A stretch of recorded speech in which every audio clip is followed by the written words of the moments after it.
Salve, salve, meus queridos amigos, sejam muito bem-vindos ao canal TQSP, o canal Tinha que Ser Preto, o canal que traz pretos inspiradores e suas histórias inspiradoras. Para que a gente continue a inspirar cada vez mais pessoas, a gente conta com a sua ajuda. Que você se inscreva no canal, compartilhe com os amigos, ative as notificações, comentem os nossos vídeos, porque somente assim, juntos, somos muito mais fortes.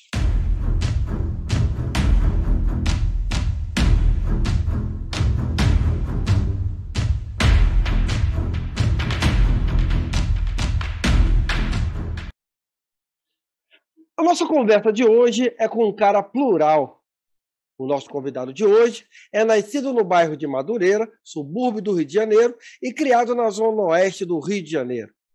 Ele é conhecido como o rei dos ditados populares. Ele é pesquisador, escritor, poeta, cineasta, psicanalista, músico, folclorista e é recordista mundial. E é com muito prazer e muito orgulho que o canal TQSP, o canal Tinha que Ser Preto, tem a honra de receber esse multi-homem. Seja muito bem-vindo ao nosso canal Tinha que Ser Preto, Marcelo Goulart, seja muito bem-vindo. Receba o nosso canal com muito carinho. As portas estão abertas para você, meu querido. É um prazer recebê-lo. Muito obrigado, meu nobre. Uma imensa felicidade esse convite. Poxa, parabéns pelo trabalho fundamental, de base, importantíssimo. E estou à sua disposição sempre. Obrigado. E de antemão aqui eu tenho que agradecer o meu amigo Binho Cultura, que foi quem fez com que os nossos caminhos se cruzassem. Muito obrigado, meu amigo Binho, em aumentar aqui a minha corrente de amizade, aqui, meu elo, mais um elo que vai se agregar aqui ao canal Tinha que Ser Preto, cara. Muito obrigado. Então, Marcelo, a gente começa sempre aqui com uma pergunta que os nossos convidados costumam dizer que é a pergunta mais difícil aí da nossa conversa, né? Então, se é a mais difícil, que seja logo a primeira. Então, nós queremos saber quem é Marcelo Goulart. Marcelo por Marcelo, quem é? É uma abstração de espírito, né? Uma pergunta dessa, a gente tenta decodificar, traduzir. Muitos brincam, né? A gula da arte.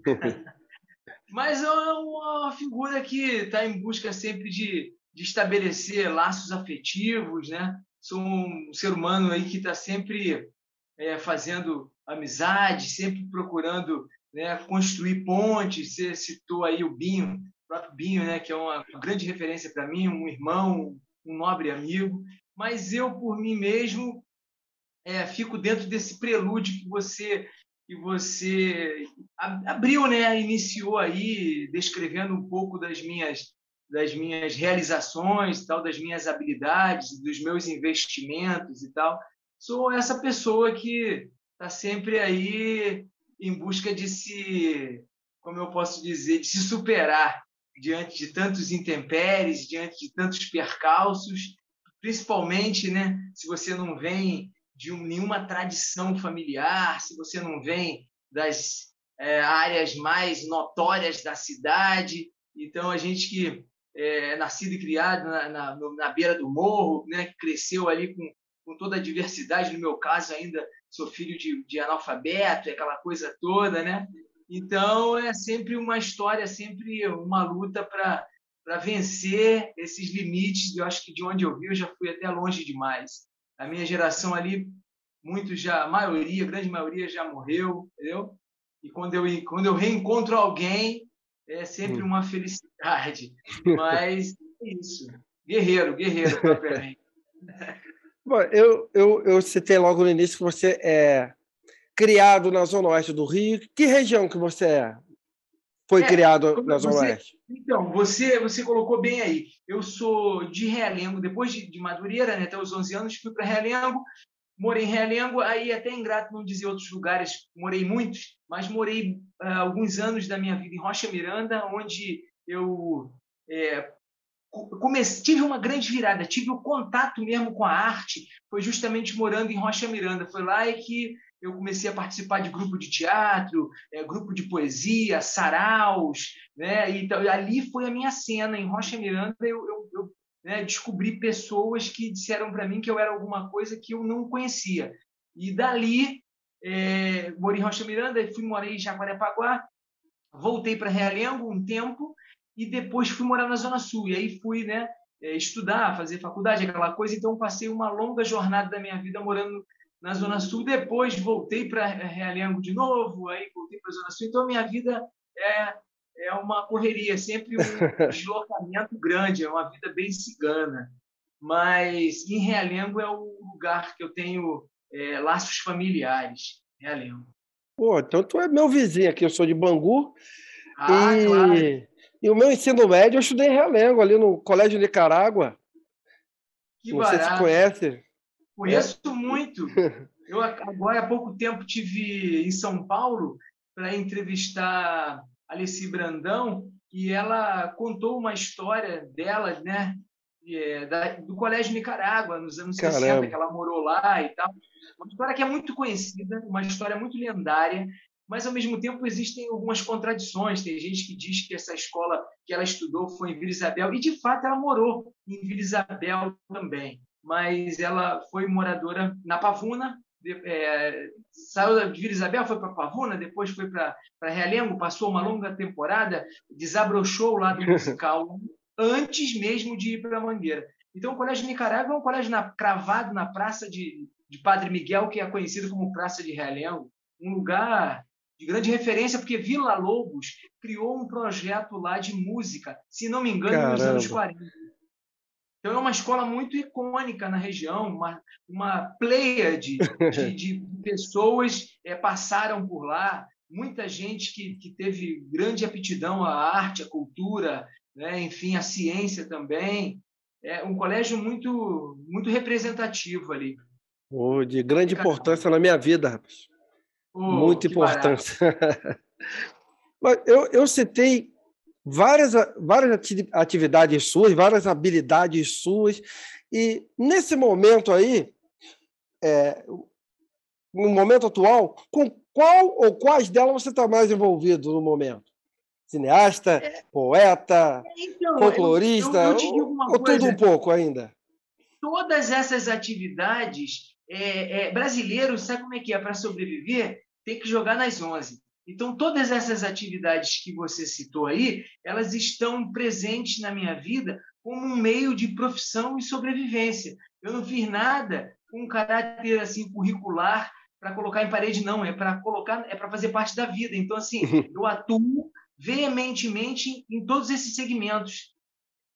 Porra, que Agora, bacana. nesse exato momento, eu estou finalizando um longa-metragem chamado Samba do Desterro, que é uma espécie de um inventário da memória do samba na Zona Oeste, no Sertão Carioca. Então, assim, eu venho entrevistando um elenco muito grande do filme, né, um corte de Aham. um longa, com uma perspectiva realmente assim, talvez surpreendente sobre a história do samba, e porque é uma história, o samba já existem muitas histórias sobre o samba, né? E desaguam no nascedouro dele, no centro do Rio, ali com proselitismo dos baianos, né? Uma espécie de quase catequese ali da diáspora baiana da segunda metade do século XIX, né? Na Pedra do Sal, na zona portuária, Pequena África e tal, que se estende até no Cais do Valongo, que vai até ali o Estácio, onde a gente tem ali como né, o início do samba no sentido da perspectiva do samba propriamente, né, com as características que a gente passou a conhecer. Mas a Zona Oeste ela tem uma rica contribuição na história do samba e, por conseguinte, na história antecedendo ao samba, na história da música brasileira. Então, assim, em todo esse subúrbio da Central do Brasil, antes de existir, né, o dito subúrbio monárquico, até muito antes desse subúrbio monárquico, com os jesuítas, a gente tem lá a Fazenda Real de Santa Cruz, né, que remonta o século XVIII. Então, o que acontece? É muito rica a história cultural dessa região. Não que eu seja bairrista, não que eu queira dividir a cidade, nem coisa do gênero, até porque ela nunca foi unida, até porque a Zona Oeste também não é homogênea. A gente está cansado de saber, ou se não sabem, é bom sempre declarar, a Zona Oeste ela é toda fragmentada, né? E então, o que é que acontece? O objetivo é fazer um mapeamento desse gênero musical, que é um gênero musical que, de certa forma, delineia, né, perfila a identidade cultural brasileira, né? O samba é a identidade cultural brasileira, é a unidade da pátria, né? Tem o futebol e tal, mas o samba ele é uma construção da diáspora e mais do que isso, né?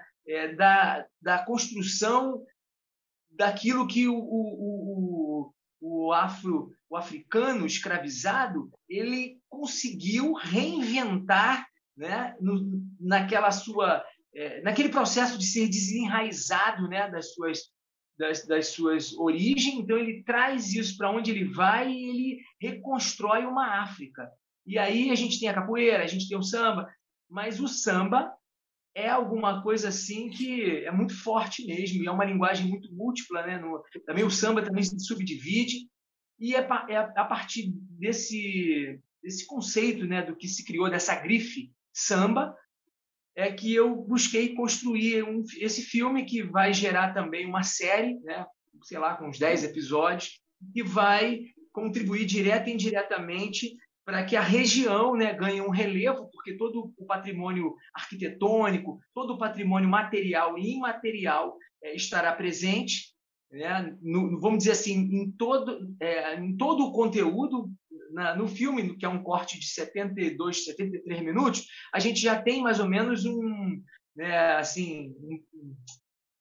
espécie de petisco daquilo que a gente vai. O que acontece é o seguinte: eu acho que eu vou ser mais, até aproveitar a oportunidade, Sandrão, para dizer o seguinte: esse corte de 70 minutos do longa vai causar muita angústia, muita aflição, vai causar muita confusão, muita gente vai se sentir poxa, eu não estou lá, eu dei entrevista. Imagino. E minha entrevista não foi. Eu já entrevistei muita gente. Muita gente. Olha, tem umas 20 e tantas pessoas que não consegui colocar no corte do longa, senão seria o primeiro corte foi de 6 horas. Caramba. Aí, não. Eu falei, não, cara, não tem como fazer um filme. Não, vamos deixar com 6 horas. Eu falei, não, seria uma epopeia, um épico.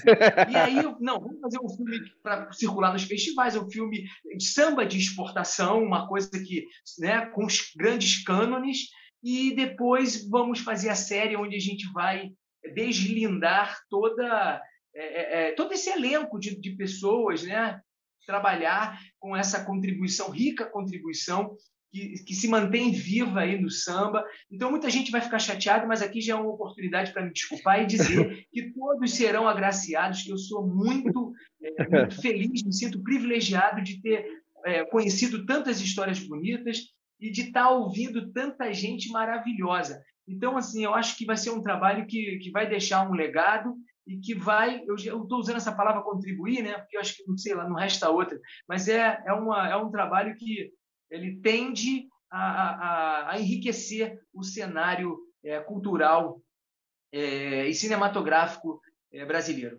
Do ponto de vista que foi um filme feito com sacrifício, com suplício mesmo, sabe? Aquela coisa que não foi aquele orçamento milionário, não foi, não. Foi aquela cocada e a mariola, foi feito assim na raspa do tacho, como sempre, é sofrido demais, mas a criatividade tem que ser maior, né? A gente tem que ser capaz de fazer algo que as pessoas olhem e pensem até que, pô, não, aí eles tiveram patrocínio, não, isso aí foi feito, e não adianta reclamar. Então, a gente tem que superar os problemas e fazer algo que possa engrandecer, né, aquilo que, de certa forma, está ali a olho nu, né, a céu aberto, mas encobertado pela nossa ignorância, pelo nosso desprezo, pela nossa falta de atenção. Quando eu digo isso, é porque a gente anda em Bangu, por exemplo, a gente anda em Bangu já que você é nativa, né, de Bangu, a gente anda em Bangu, a gente anda pela Zona Oeste com tanta banalidade, como se tivesse assim, a gente só dá importância quando a gente vai para Copacabana, para Ipanema, para o centro do Rio, como se em Bangu nós não fôssemos cercados por um patrimônio arquitetônico, por histórias grandiosas, muitas histórias, histórias memoráveis. É fato. Sabe? Então, assim, o nosso desprezo do lugar que a gente mora é uma coisa, talvez isso seja uma coisa intencional, não da inocência, não da inocuidade da população, né? Claro que se isso, fora o romance Meu Pé de Laranja Lima, né, José Mauro de Vasconcelos, que você sabe que a leitura também é uma coisa de muito privilégio. Quem é que vai poder, né, ter acesso ao livro, à leitura, ao romance? Cada vez mais a gente tem menos incentivo para que a gente possa se debruçar, né, sobre determinadas obras que nos remetem em valorização de um determinado território. Principalmente porque esse território ele é visto hoje em dia, ao longo do tempo, tornou-se, né, o território da pobreza, então a miséria humana, então a violência predominante. Quando se fala de Bangu, se fala da alta temperatura, se fala dos presídios, né, um complexo presidiário. Então, o que acontece? A gente tem um apagamento de toda, como eu disse, né, de todo o conjunto arquitetônico, que é a própria Fazenda Viegas, né, de 1725. Então, o filme ele tem isso, ele é muito forte. Eu já venho batendo nessa tecla há tempo, não quero dizer que sou pioneiro, nem tenho essa intenção em ser pioneiro em nada, mas é porque eu simplesmente faço o que fazem. Filmam o Cristo Redentor 500 vezes, eu quero filmar a igreja de Santa Cecília, também bastante, que é a padroeira dos músicos. Então eu quero, sabe, o Bangu Atlético, aqueles tijolinhos, aquela sensação de estar na Inglaterra, de estar em Londres. Sabe? Então, Bangu assim, lindo, é bonito demais, é incrível. Tem uma história que eu sou completamente apaixonado, assim como Realengo tem assim como todo lugar tem uma história. Isso é que é bacana. O problema é essa tentativa de ter uma história como a valorizada e uma outra menosprezada. Embora, nos últimos anos, a gente tenha visto, né, um movimento muito forte de valorização desses bairros. É claro que tem pessoas que acabaram fazendo esse trabalho e produziram um deslocamento de ponto de vista na cidade que é francamente elogiável, que é admirável e que eu tenho um profundo apreço. A gente tem pessoas que trabalham na Zona Oeste, valorizando esse acervo. A gente tem em outras partes da cidade. Então é o seguinte, essas ideias se coadunam, essas pessoas, esses professores, esses profissionais, esses intelectuais, esses estudiosos, pesquisadores, escritores, artistas, eles estão intimamente ligados, né, em suas regiões e produções. Então essas coisas se conectam e esse contingente populacional e essa nova geração que está chegando com muita força, né, com muita energia, ela vem tomando a cena da cidade de tal maneira, com uma grandeza, e está revertendo em absoluto essa cena de menosprezo, essa cena de desvalorização de uma ideia de um rincão, ou seja, aquela ideia de uma coisa longe, de uma coisa desprezível, né? Nada disso. Então, a gente vê um viaduto se transformando num centro cultural, viaduto de Realengo. Então, sabe, a gente começa a ver os micro-organismos, né? Aqueles supostos invisíveis, tornando-se potências máximas de referências, né, que acabam se dualizando com grupos descompromissados com o social, que predomina. É claro que a criminalidade não tem jeito, eles são realmente os grandes formadores, né, do grosso da tropa. Por quê? Porque não tem trabalho formal para todo mundo, né? A gente tem as grandes potências econômicas no mundo, né? O petróleo, que a gente não tem no morro e na favela, a gente tem o tráfico de drogas e o tráfico de armas. Então, né? O que é a coisa? A gente não pode negar duas potências econômicas, que é a corrupção. A gente viu que a Lava Jato não mandou ninguém com endereço de favela. para te dar um exemplo de como, como a coisa, dessa dicotomia, né? Quando a gente fala de corrupção, a gente tem esses dois hemisférios. Então, o que acontece?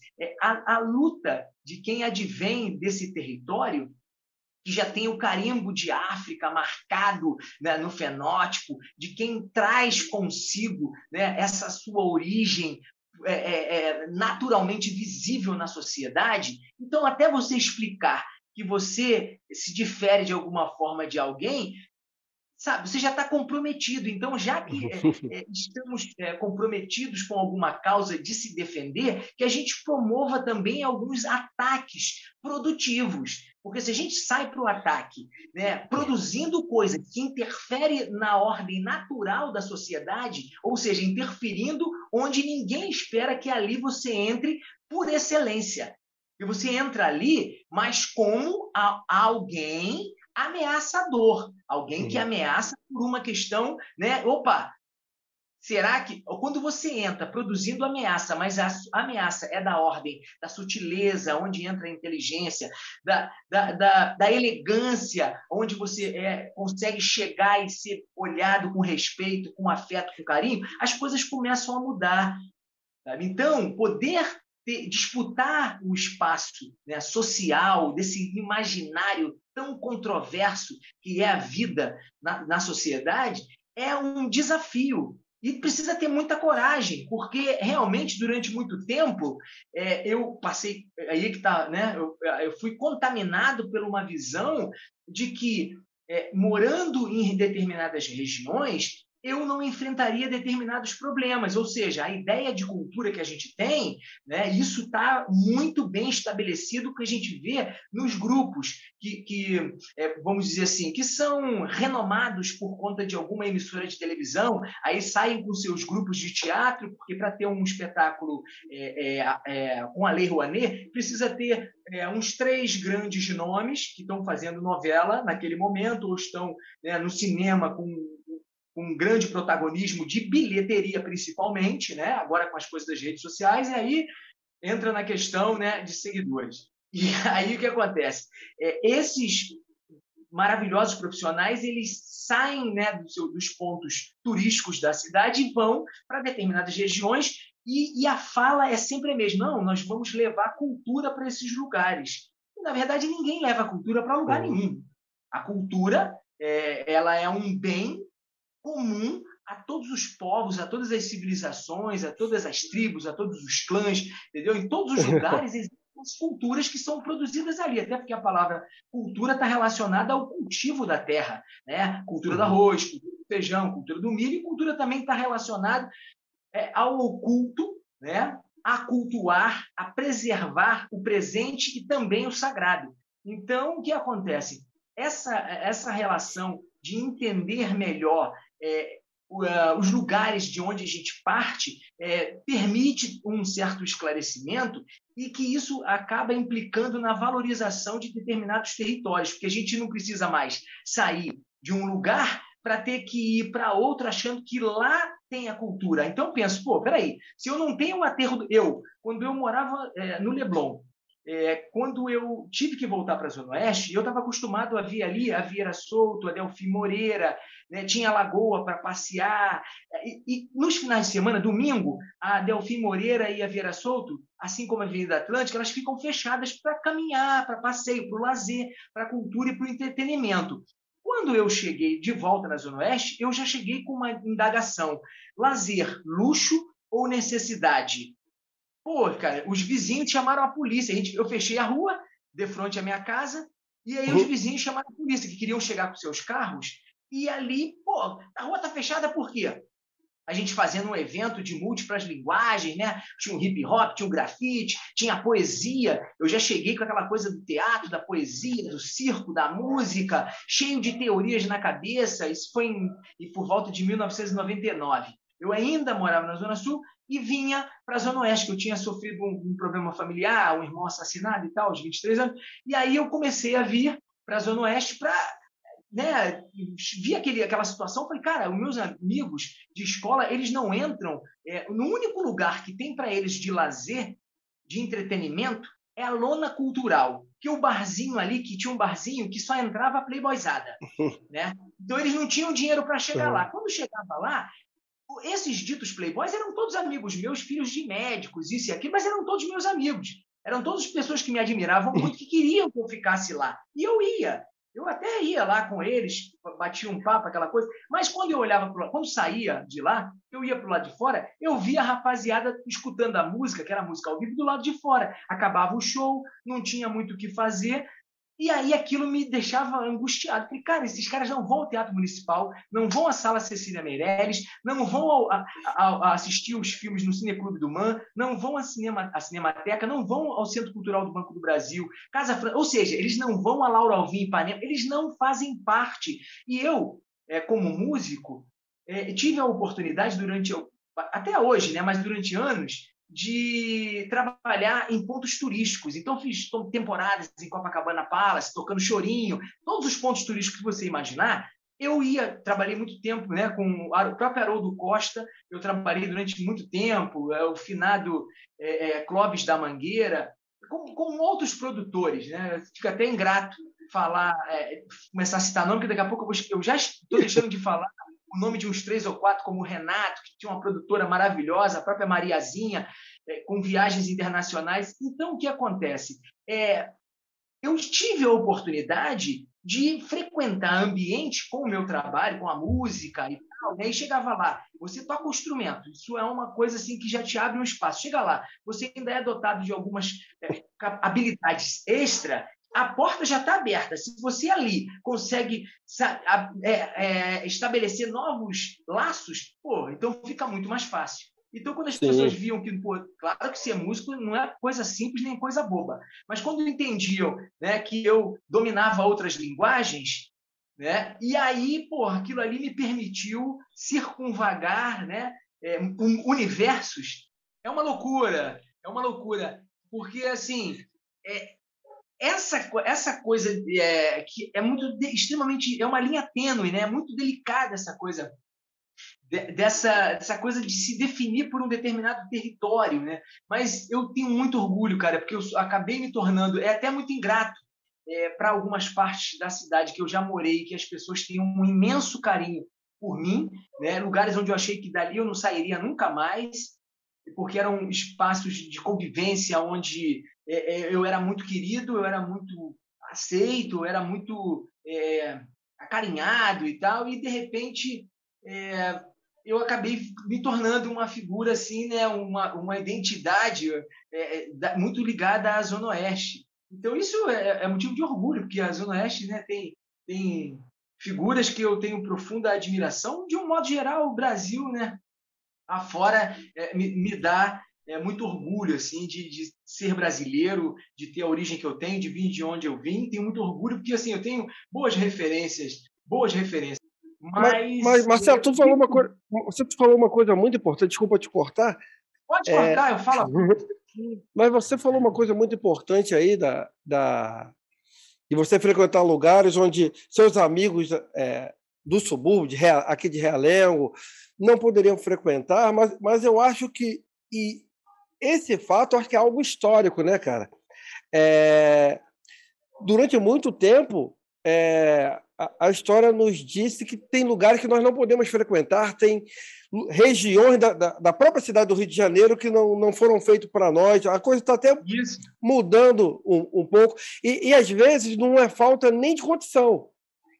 Mas que se a gente ameaçar ir, nós não vamos nos sentir bem naquele lugar. Não vamos nos sentir à vontade, não vamos nos sentir acolhidos nesses lugares. Porque é histórico isso. Isso, perfeito. Cara, você fez uma pontuação maravilhosa. Há alguns anos atrás, teve uma coisa, Anderson, o nome dele, eu até cheguei a conhecê-lo por volta de 2013. É um cara, é um escritor, um cara incrível aí, cheio de ideias. Ele nem mora mais no Brasil, começou a ter uns problemas aí, acho que foi ameaçado e tal. Mas é um cara, um desbravador, um cara incrível. Me esqueci, Anderson França. Tive a oportunidade de conhecê-lo uma vez e tal, e depois vi trabalhos, subsequentemente vi alguns trabalhos dele. Mas teve um depoimento onde ele desponta. teve um depoimento dele que uma vez ele foi ao Jardim Botânico, a um restaurante, levado pela esposa, e chegando lá, ele parece que teve uma crise de choro, porque ele dizia, isso foi muito propagado, que ele dizia que não se sentia, ele não se sentia bem naquele lugar não era para ele.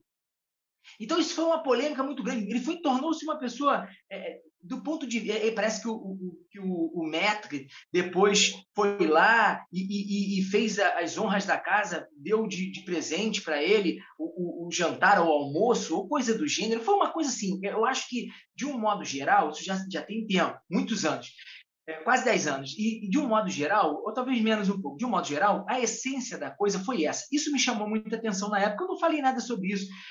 Agora você toca nesse ponto e é uma oportunidade para refletir. Olha só, ele é um cara trabalhador, um cara que foi para lá, para um lugar público, paga imposto. Por que ele não se sentia merecedor? Por que ele não se sentia bem de estar no lugar daquele ali? Isso é uma coisa que nunca entrou na minha cabeça, porque eu te digo uma coisa, eu sempre frequentei os maiores picos, eu sempre frequentei os lugares incríveis, não porque eu quisesse, mas namoradas minhas, que eu era, né, um cara dali do subúrbio, da periferia, então eu ficava assim, inseguro. Como é que eu ia lá? Que roupa que eu vou num lugar desse? Aí chegava uma namorada minha, que morava numa cobertura em Ipanema, que morava num lugar assim, assim, assado, que falava para mim assim, Duarte, eu quero te convidar para ir no Ipanema Towner. Eu não vou lá não, é que tem uma amiga minha italiana que está cantando lá e eu quero que você conheça, é importante, e você pode dar uma canja. Meu Deus, como é que eu fui? Assim, foi a primeira experiência, posso dizer assim, difícil para mim, porque uma menina que eu estava começando a ficar, que era, né, de uma classe equestre, tinha grana, família, e morava em cobertura, e aí, de repente, me levando para conhecer os pais dela, falando de mim, que eu era isso, que eu era aquilo, eu me sentia muito inseguro. Eu falei, gente, eu tô enganando essas pessoas? Assim, será que sou eu? Não sou eu. Então, eu demorei muito tempo a assumir algumas responsabilidades que já existia na minha vida, porque fazer essas coisas que você iniciou falando que eu faço, são coisas que exigem um compromisso e um comprometimento. Não tem como fazer um omelete sem quebrar os ovos. Perfeito. Então, para vocês fazer coisas, a manutenção desses saberes, a manutenção dessas habilidades exige muito. E você precisa fazer disso trabalho, porque se você não é herdeiro, você tem que ganhar pelo seu trabalho. E trabalhar com muitas demandas é uma coisa que existe um malabarismo aí que não é muito simples. Porque todas essas exigem muita dedicação, muita atenção e exigem, basicamente, um tempo integral. E como é criar uma maneira de fazer com que uma coisa se dê pela outra e construir uma linguagem que essas, vamos dizer assim, essas proficiências, elas se harmonizem entre si.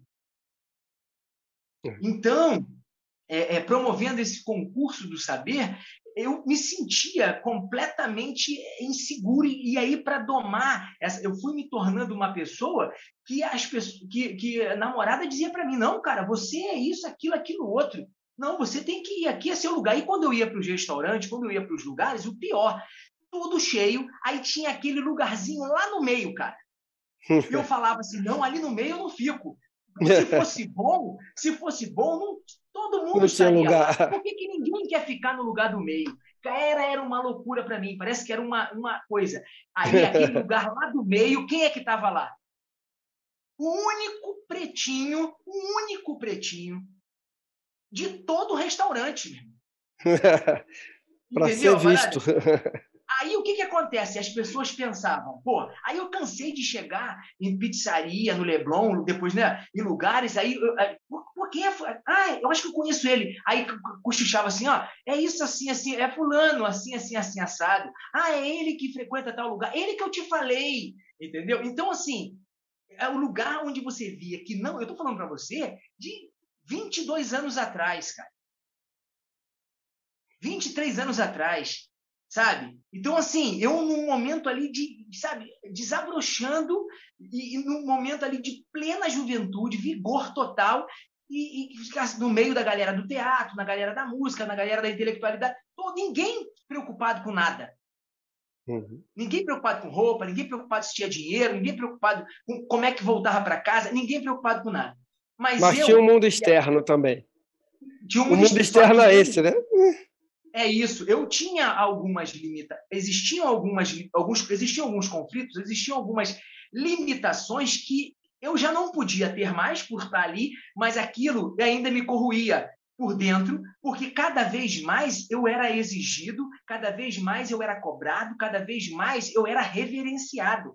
A gente vai desatando nós, e é isso, sabe? Hoje em dia, ao longo dos tempos, melhor do que hoje, ao longo dos tempos, a vida vai criando mais desafios, né? Então a gente vai superando, vai fazendo essa travessia, né? E assim é a vida. Eu acho que eu nunca. Você sabe uma coisa curiosa, cara? Eu não sei por que cargas d'água, mas é a primeira vez que eu falo disso. Olha que eu falo sobre tantas coisas. Eu não sabia quando você me fez esse convite maravilhoso, essa pérola. Eu não sabia o que seria abordar, eu não sabia nada. E isso é muito bom, né? E o não saber é maravilhoso. E eu quis ficar nesse lugar da douta ignorância, e ignorar o que possivelmente saberia. E, falei, não vou ficar aqui na especulação, será que é isso, será que é aquilo? Não, fiquei à vontade, de peito aberto. E aí, o que acontece? De repente, surge um caminho aqui, um veio, né? Que é muito curioso, cara, que eu realmente nunca toquei nesse assunto, nunca tive, não sei por que caminho. E, curiosamente, eu escrevi um livro, cara. Eu escrevi um livro que eu quero até ver se era para ter publicado, esse ano eu publico. Meu Mundo Era Ali, que é sobre a história do bairro do Leblon entre a década de 1930 até o final dos anos 60, com a destruição da favela da Praia do Pinto. É uma obra, um romance inédito, com histórias incríveis sobre o bairro. Então, era o aniversário de 100 anos do Leblon, antes da Covid, em 2019, era o aniversário, e um grupo de amigos, a gente tocando um chorinho na Lidador e no Leblon, aí conversando lá com os amigos que moram lá mesmo, cara, o centenário agora, a gente tem que fazer isso, fazer aquilo, bem que tu podia escrever um livro, né, Goulart? Eu falei, só se... mas aí vamos embora. Aí comecei a pesquisa, assim, uns 3 meses eu escrevi um romance, comecei a pesquisa, né? E aí quero ver se eu consigo publicar esse ano esse livro, que poxa, esse livro é fantástico, cara. Muito bom. É numa perspectiva antes da remoção. Ele acaba quando começa o processo de remoção, né? Então a gente tem obras que falam da remoção. Esse livro ele termina com a remoção. Quando chega a remoção ele acaba.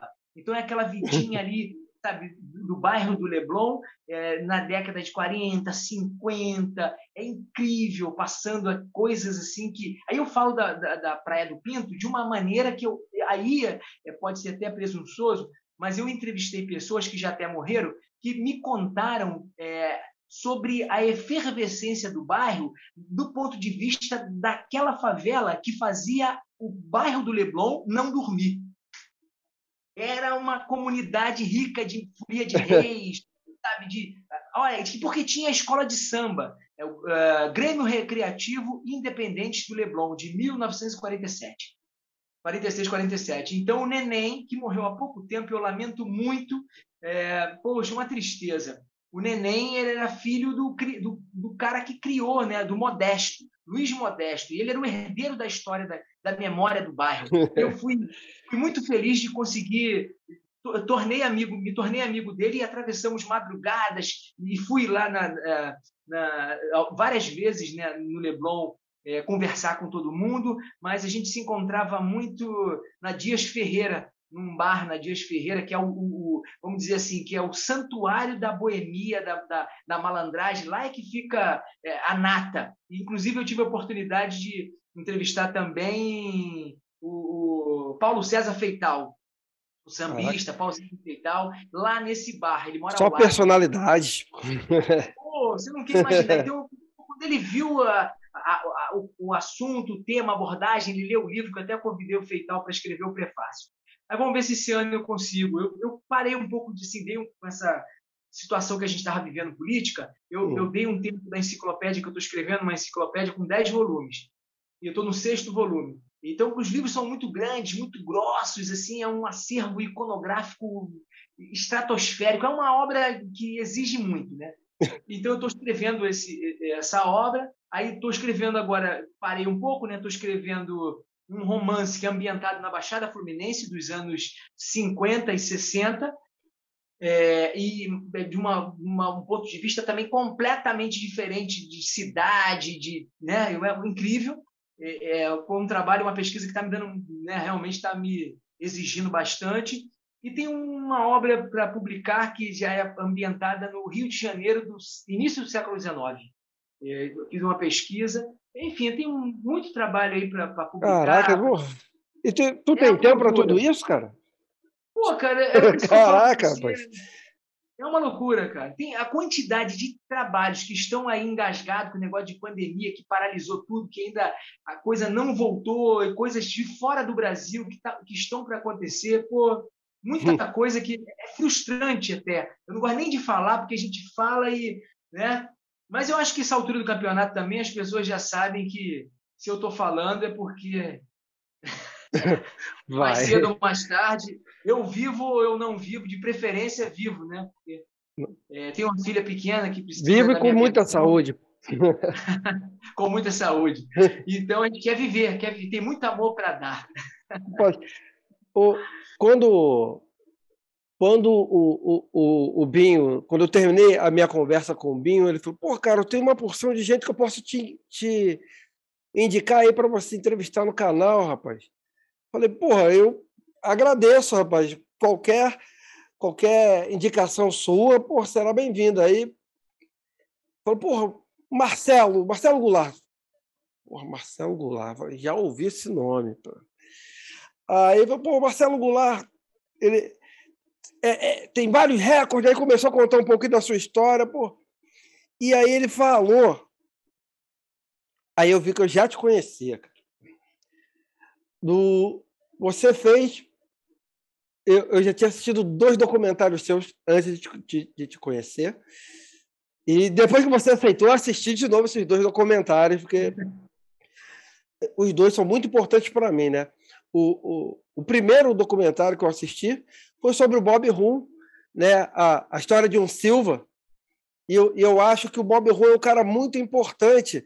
E eu aqui no canal, o canal Tinha Que Ser Preto, eu estou arrumando um jeito aqui de arrumar uma nova plataforma, porque eu quero conversar com ele. Eu já tenho contato dele, já conversei com ele, ele já se prontificou em participar, né? E eu tenho que dar um jeito de trazer, mesmo que ele não é, eu sei que ele não é preto, mas ele vai participar aqui porque ele é muito importante, acho que no mundo preto. Porque ele não é branco. Eu acho que o rap do Silva, ele é um marco na história do funk. Ele foi criado num momento, né, onde o funk estava para ser proibido, onde o funk era discriminado, estava para ser proibido devido à violência, né? E você surgiram nesse período muitas músicas boas, mas eu acho que o rap do Silva ele veio marcar porque ele veio contando a história da grande maioria dos frequentadores dos bailes funk daquela época, né? Contava a minha história que frequentava o baile funk naquela época, né?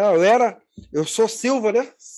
Eu sou um Silva de registro e eu me via representado naquela música. Então eu acho que eu ainda ouço hoje que funk não é música, né? Mas eu digo que música boa é aquela que agrada os nossos ouvidos. Então, se agrada os nossos ouvidos, a música é boa.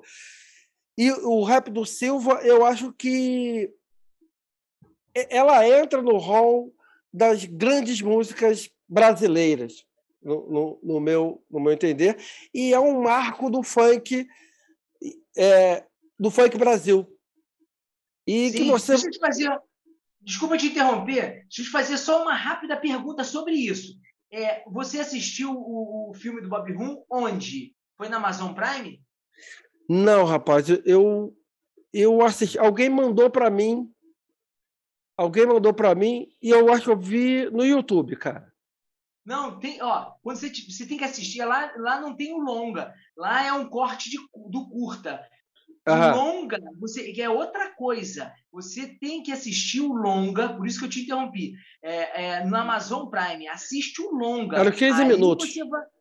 Hã? Era os 15 minutos. Não, o longa tem 80 minutos. Você tem que assistir. Agora, diante do teu conhecimento das coisas maravilhosas que você falou, se você assistir o longa, aí você vai entender, você vai me agradecer. Assiste o longa, tá na E Amazon eu sou Prime. agradecido, pô, que eu conheci Você uma vai adorar. história e depois assisti outro, porque esse permeou a minha adolescência, do MC Magalhães.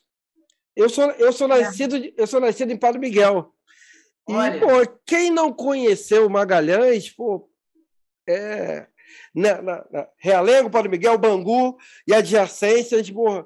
Então, foi uma história que eu conheci o Magalhães, de falar com ele e de vê-lo passar. E aí eu conheci um pouquinho da história dele na música, né, cara? Que, porra, muito, muito bacana. Aí vem a minha pergunta, que eu fiquei maravilhado. E a Bica eu não assisti tudo, vou ter que no Amazon assistir poxa, por você vai. completo, que eu não assisti tudo. O do Magalhães também tá disponível lá?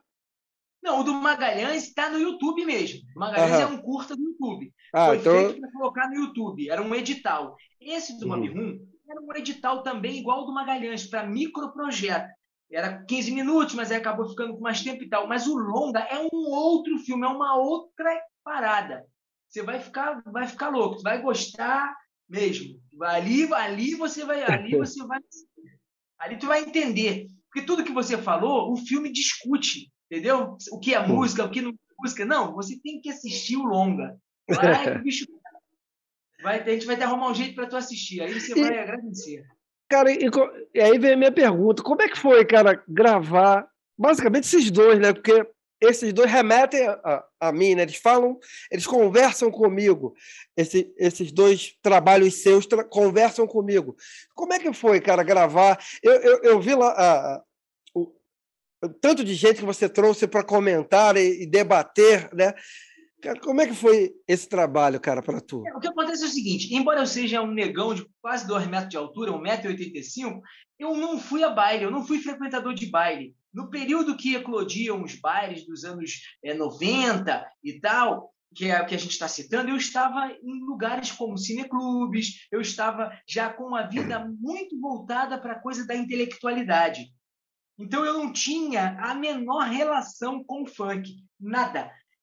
Então assim, o filme do Magalhães, ele é uma espécie de acerto de contas. O do Bob Rum, com certeza. Mas o do Magalhães é um acerto de contas porque eu conheço o Magalhães assim há muitos anos, né? Magalhães é uma figura icônica do Rio de Janeiro e do Brasil, por conseguinte. Pô, eu só vi que o Magalhães era o que a gente às vezes até não imagina quando eu saí com ele para gravar.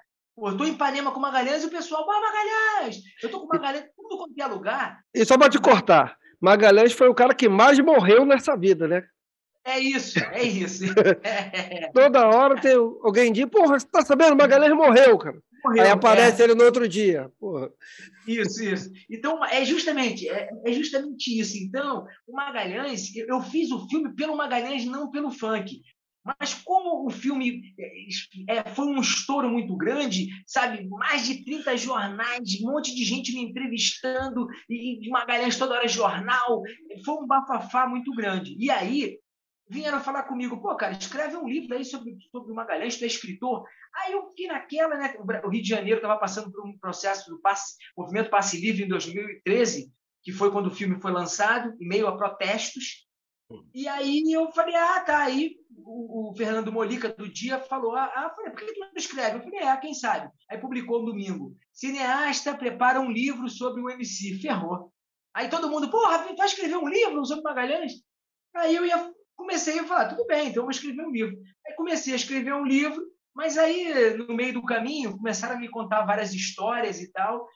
E aí eu falei, pô, cara, vou ter que fazer um livro. Aí O Magalhães é um personagem fundamental do livro, ele seria o absoluto do livro, mas aí depois eu falei, isso podia cair nos problemas e tal, porque eu acho que livro dá dinheiro. Eu falei, dá dinheiro para Paulo Coelho e a Igreja Universal, lá do Bispo Macedo, pô, livro e tal. E aí eu comecei a escrever sem parar, quando eu vi, achando que o livro tinha uma encomenda de 200 páginas. Eu falei, o livro acho que vai ter 500. O cara, pô, 500 páginas é muito, vai ter que dividir. Quando eu mandei pro técnico lá, né, o editor, olhar, o cara, vem cá, quantos livros tu escreveu? Eu falei, é um.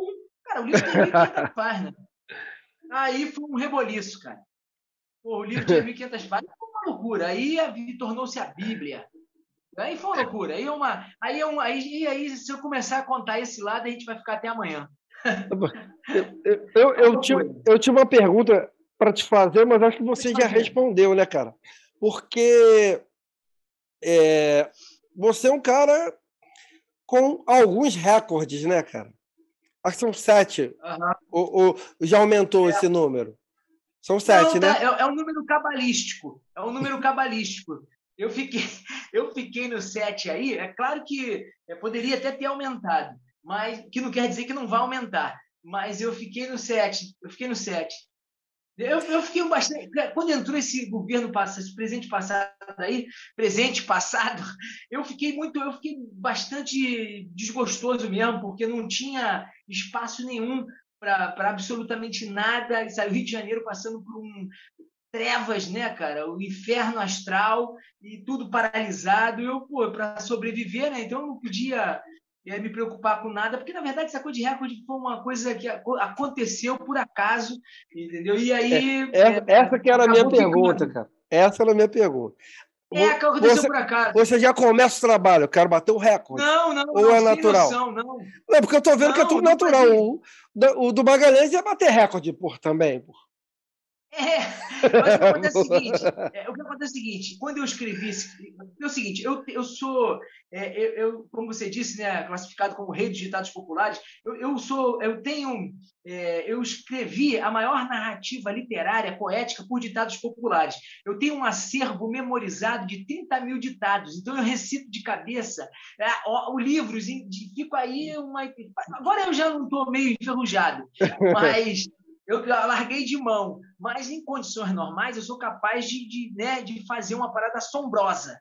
E nesse universo de ditados populares eu já arrastava fama com isso, já tinha uma coisa muito notória por esse domínio e tal, né, de fazer isso, já era uma coisa assustadora, porque era uma parada muito engenhosa, né, no universo dos ditados populares. E aí eu ainda estou escrevendo a coleção de livros, né, publiquei 3, aí tem, né, mais para publicar, mas aí é aquela história, cara, é muita informação. E o estímulo, o que é o estímulo? Você escrever um livro e ele vai ser publicado. Qual o retorno disso? Dinheiro não é muito, mas o pouco que entra, a articulação para o próximo é um estímulo. Mas aí você faz uma obra, aí fica penando com um livro de 1.500 páginas para publicar. Sabe como é que é? Aí, cara, fica difícil para mim ficar batendo de porta em porta, esperando com uma única ferramenta. Eu parto para outra, e aquilo ali fica lá. Entendeu? É uma obra monumental, mas está lá guardado. Eu não tenho vida para ficar esperando, sabe, nem ficar correndo atrás de nada. Eu não tenho. Então, talvez esse seja meu defeito. Eu faço coisas que são de extrema importância e relevância, segundo, né, os críticos, analíticos e coisas do gênero, mas, ao mesmo tempo, né, aquela história bate. Aí que a gente pode entrar em algumas questões. Por eu não ser apaniguado, por eu não ter, né, padrinho de nome, não trazer comigo, né, algumas facilitações nesse sentido, porque, porra, se eu sou filho do Caetano Veloso, se eu sou filho de fulano, filho de ciclano, filho de Bertano, meu irmão... Já estava. Porra, a gente sabe aí, cara, como é que as pessoas forçam a barra para fulano se tornar ator, forçam a barra para o cara se tornar músico, forçam a barra para se tornar alguma coisa, entendeu? Então, sabe, por nada eles têm facilidade para tudo. É claro que tem muita gente também que não vem de lugar nenhum e que consegue, mas aí cada um com seu cada um, entendeu? Eu acho que talvez eu não corra atrás, talvez eu nem ligue para nada disso. Eu acho que no fundo é isso. Eu nem quero, sabe? Talvez no fundo, tu quer fazer, né?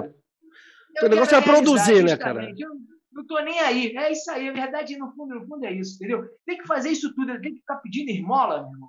Porra. Ainda tem que ter métodos escusos de paparicação, sabe? Porque tem muito isso, tem muitas coisas também que não me interessam, sabe? Chega um momento da vida que a gente sabe como é que funciona a máquina e não quero, sabe como é que é? Então quer dizer que tem que ser. Eu, não sou militar, não sou funcionário público justamente para não receber ordem, para não ficar tendo, não, porque eu sou produtor, tem que ser assim, assim, assado. Porra, não, já aconteceu. O cara queria fazer uma publicação, mas tinha que ser do jeito dele. Eu falei, não, cara, desse jeito aí eu não quero, não. Não, mas em qualquer produção é assim. Eu falei, então eu mesmo produzo. Uhum. Então eu mesmo passei a produzir por parceria. Pegava uma grana, ia lá, aí publiquei até o primeiro volume do romance assim. Fiz parceria com uma editora nova e tal. E nessas condições, entendeu? Eu quero assim, porque se deixar os caras, entendeu? Porque é uma visão comercial que eu respeito, que os caras sabem ganhar dinheiro. Eu não sei ganhar dinheiro, entendeu? Porque os caras vivem disso, de ganhar dinheiro. Mas é aquela ideia, não, tem que ser uma coisa bobinha, comercialzinha assim, tem que ser uma coisa. Eu falei, então eu tenho que escolher outra pessoa. Porque mesmo o tema sendo aparentemente um tema, né, vamos dizer assim, sem arte, que você acabou de dizer que as pessoas dizem que não é arte, pô, a gente cria uma maneira de fazer aquilo ali ser elevado à última potência. Então, resgata uma memória de juventude, de territorialidade das décadas, com requinte de detalhes ali. Pô, torna-se uma obra de referência para repensar o Rio de Janeiro da perspectiva, entendeu? Do subúrbio, da perspectiva, sabe, daquela geração. Então, todos os elementos estão ali enriquecidamente presentes. Não é uma coisa simples, não é uma coisa comum. Exemplo, eu não sabia nada de funk, eu não sabia nada daquela cultura e fiz um trabalho. Em 8 meses, 8 a 9 meses, eu fiz uma pesquisa monstruosa e escrevi um livro de 1.500 páginas, escrevendo entre 15, 16, 17, 18 horas por dia. Caramba. Dedicação exclusiva, né? Dedicação exclusiva. Por quê? Porque eu tinha, na época, vários trabalhos, várias coisas que eu já tinha uma grana guardada e eu pude, minhas contas já estavam pagas, eu pude me dedicar durante um período. Aí saía um sábado, um domingo para tocar um chorinho, numa parada assim, para fazer umas produções, para ter um relax. Mas de segunda a sexta, filho, era pesado. Era uma coisa assim enlouquecedora mesmo. Eu tive uma crise de ansiedade nesse processo depois que não foi mole, não. É porque realmente, né, eu tenho alguns... casa de ferreiro espeto de pau, mas eu tenho alguns recursos ali para simbolizar tal. Me submeti a um processo terapêutico pós-obra, mas foi puxado, cara. Porque eu não tinha tempo e eu fui fazendo sem imaginar o que eu não tinha noção do que eu estava fazendo. Eu fui fazendo, quando eu vi, era uma parada, como eu disse, né? Era um épico, cara. Era uma parada gigantesca, uma obra, uma bíblia, meu irmão. Sabe? Um livrão, não sei se tu já viu alguma foto, alguma coisa, é um livro gigante que marcou, né? Eu vi a foto. Marcou profundamente a relação daquelas pessoas que não são leitores, né? Que é o público ali do funk, da galera. Pô, os caras não são leitores, muitas pessoas ali não eram lembrados mais, não eram citados, e foi um resgate não dos notórios, não dos famosos, mas sim de todo o contingente, de todo mundo que contribuiu para que aquela grande celebração fosse um acontecimento extraordinário que movimentou de terça a domingo 5 milhões de jovens. Pô, uma loucura. Mas é isso, meu nome. Eu te falei, né, numa conversa nossa pelo Zap, né, que eu estava meio enrolado, estava em semana de prova, né, eu sou professor. Sim. E eu tenho alguns alunos, rapaz, que até ficaram felizes e pediram até para eu mandar antes de publicar para eles, mas infelizmente eu não vou poder fazer isso, que querem fazer cinema, né? E quando eu falei do seu nome, muitos deles te conheciam.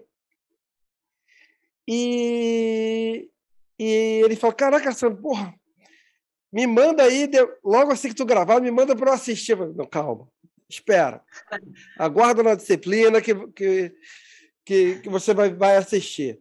Aí, eu queria te pedir, meu querido, para esses meus alunos e tantos outros que outros mais que nos assistem aí e que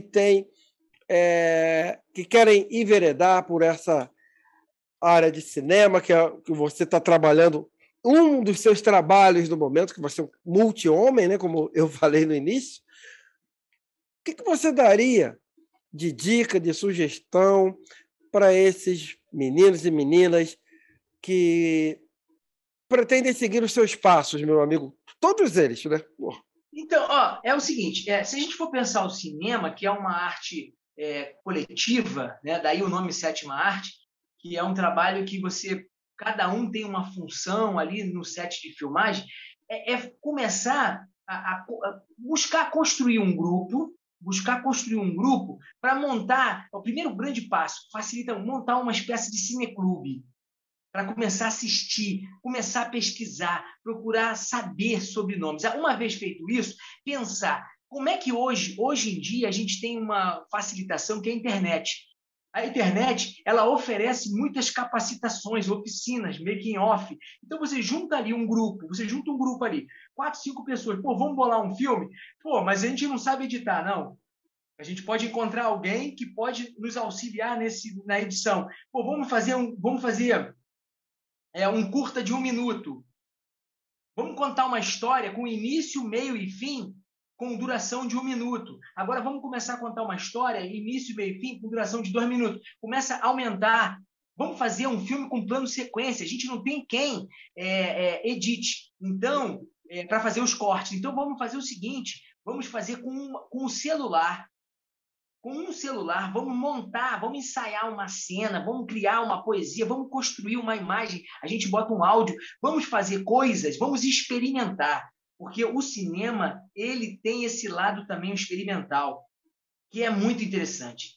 O cinema, as origens do cinema é uma câmera de observação. A câmera parada observando. É o registro ali. Então, o que acontece? É um bom caminho, um bom começo, a pessoa pegar um celular na mão e começar a buscar contar uma história. Ele tem que procurar alguém que saiba contar a história e ver pessoas que tenham habilidade. Ó, eu sei filmar bem. Pô, o outro aqui sabe, é bom para contar a história. O outro é bom para uma... Então, cada um, quando pensa em alguma coisa que possa ter uma habilidade, reúne esse grupo e já começa a pensar as dinâmicas cinematográfica a partir, inclusive, de alguns vídeos, começar a fazer vídeos, Então, a própria internet pode oferecer um curso básico aqui de edição para celular, sabe? Aí você começa a entender como funciona. Hoje você tem as ferramentas todas disponíveis na internet. Você entra no YouTube, você dá um Google, você consegue ter acesso a coisas que nunca na história se teve acesso. O cinema sempre foi elitista. O cinema sempre foi de difícil acesso, porque só a partir da Revolução Digital, na virada dos anos 90 para 2000, que uma demanda, uma camada da sociedade, onde eu me incluo, pôde participar dessa cena tão distinta. Então, o que acontece é o seguinte, hoje, o lema do Cinema Novo, né, que era uma ideia na cabeça e uma câmera na mão e uma ideia na cabeça, ela não vai perder nunca esse sentido. Porque é isso. Qual é a minha ideia? Agora, ela vai sendo ampliada. Ela começa com um determinado limite, né? Tá ali, eu quero fazer uma coisa, né? Eu quero filmar uma paisagem, de repente estou filmando uma paisagem, de repente entra no enquadramento que está uma figura ali parada, chorando copiosamente. De repente o cara se lança no chão, abre os braços, volta, encurta as pernas, se encolhe, começa a mudar de posições, a câmera vai se aproximando dele, vai vendo as mudanças do corpo, de repente aquele cara levanta, começa a gargalhar, sai, grita, eu sou feliz, eu sou feliz. Que história é essa? O cara estava isolado, começou a entrar numa situação deprimente, vai mudando, lutando contra ele, de repente o cara vence aquela luta e levanta, sacode a poeira e dá a volta por cima e mudou tudo. Dá a volta. Então, assim, de brincadeira aqui agora, só em movimentos corporais, deu-se uma expressão. Eu corri esse risco, porque a gente tem que correr risco na vida. Então, de repente, o cara conta uma história, sabe, com um movimento, com expressões, aí bota uma trilha, sabe, cria situação. Então, não tem limite, eu não posso estabelecer o caminho, né? E o caminho é muito aberto, muito vasto, muito longo, é infinito. Agora, a linguagem, a gente sabe que quem vai escolher é quem está ali, né, dizendo que tem uma proposta. Então, se você tem uma proposta, você vai, né, estabelecer alguma coisa que vá chamar a atenção de alguém, né? Produzindo sempre um novo, um olhar, tipo, caramba, eu não tinha me ligado nisso, olha que sacação. Né? Depois eu vou mandar para ver se eu consigo mandar para você. Tem até fora do Brasil, em algum país da América Latina, não lembro agora, que aparece uma molecada, um batendo a claquete com chinelo, aí o outro arrastando uma escada, o outro puxando daqui, mostra que os moleques estão com o celular na mão, só com ferramenta, filmando assim, você fica impressionado com a criatividade deles, porque eles montaram um set de filmagem só com celular, com coisa que arrasta, carrinho de mão, sabe? A criatividade, ela não tem limite. Eu acho que nesse começo, hoje em dia a gente tem um celular que já resolve tudo. Aí leva a proposta para um vizinho que tem uma câmera, para alguém, aí começa a convencer pessoas, porque até hoje é assim comigo. Eu tenho uma ideia, aí eu tenho que montar os amigos. Vem cá, fulano, ó, não tem grana, mas tem aqui uma grana tal que vai dar para fazer tantas filmagens. Topa apostar nisso? E é assim que funciona. Patrocínio não tem nada, mas eu tenho que ter uma grana para, né, para pagar o profissional, para o lanche, para o transporte, né, para o equipamento. Então é assim que funciona, é o chamado cinema de guerrilha. Rapaz, você descreveu a cena aí, eu fui vendo a cena Aí. aqui, fui visualizando essa cena aí, cara. Fantástica, rapaz. Assim, eu nem me detive a muitos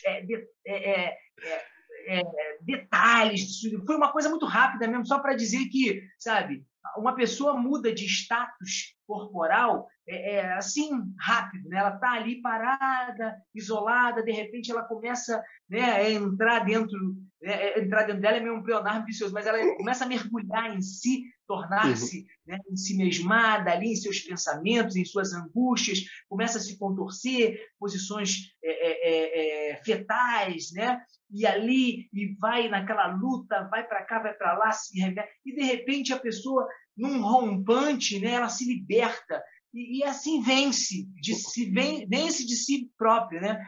Então foi isso. Foi isso. Eu fiz. Mas é isso, meu nobre. Pô, uma grande felicidade aí bater esse papo com você. Agradeço imensamente o convite. Uma felicidade de te conhecer. Depois eu mando umas coisas para você saber mais aí. Tá bom? Vou ficar muito feliz, cara. E queria falar para tu que eu acho que você sabia qual era o meu roteiro aqui das perguntas, porque acabou que eu quase não te fiz pergunta, porque você foi falando das coisas que eu ia te perguntar. Então, e eu nem te interrompi, porque eram coisas que eu queria saber de você, e você foi falando e foi fluindo, e foi maravilhoso, cara. Porra. Que sorte! Não, eu acho que foi arquitetado, já foi planejado, foi premeditado. Você já tinha premeditado já? Ó. Eu acho que eu já sei mais ou menos o que ele vai me perguntar. Então... Nem passava pela minha cabeça. Nossas ideias que se coadunam. Então, cara, só tenho que te agradecer, porque, cara, foi maravilhoso essa conversa. Poxa. Conhecer um pouquinho de você, conhecer um pouquinho da história que você pesquisa, da história que você faz com que nós saibamos um pouquinho mais, né? Pobre do povo que não conhece a sua história. E você faz muito pelo funk brasileiro, pela Zona Oeste. É um cara maravilhoso, sensacional. Eu fiquei muito feliz quando você aceitou o nosso convite. Cara, isso só vem aqui a engrandecer e a brilhantar ainda mais aqui o nosso canal, o canal Tinha que Ser Preto, que o nosso objetivo é exatamente trazer pessoas como você para inspirar pessoas como eu e como vários outros amigos aqui que estão aqui nos assistindo. É uma felicidade imensa e eu só tenho a dizer aqui com muito orgulho que Marcelo Goulart tinha que ser preto. Obrigado, meu amigo. Muito obrigado. Gratidão, irmão. Por Quero tanto agradecer ao Binho conhecimento. também. Quero agradecer ao Binho também esse convite carinhoso aí, essa lembrança. E muito obrigado e parabéns, irmão. Tudo de bom, saúde e sucesso aí. Bom, para nós, mais uma vez, meu querido, muito obrigado por Valeu. teu conhecimento aqui, essa transmissão de conhecimento aqui, inspiração, muita luz para nós. Fica na paz. Obrigado. Um abraço.